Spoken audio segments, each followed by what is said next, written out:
Hello everyone, this is me your রূপস। ঘরে মন বসছিল না, তাই সন্ধেবেলায় বেরিয়ে পড়েছিলাম একটু বাজারে।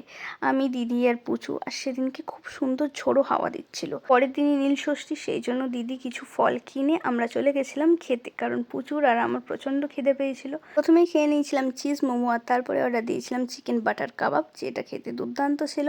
কিন্তু পুচু আবার মোমো রিপিট করেছিল, আর আমি এখানে কাবাব খাচ্ছিলাম। দিদি সেরকম কিছু খায়নি, শুধুমাত্র আমার আর পুচুর কাছ থেকে নিয়ে একটু একটু করে জাস্ট টেস্ট করেছে। আর তারপরে দিদি পেমেন্টটা করে দিচ্ছিল।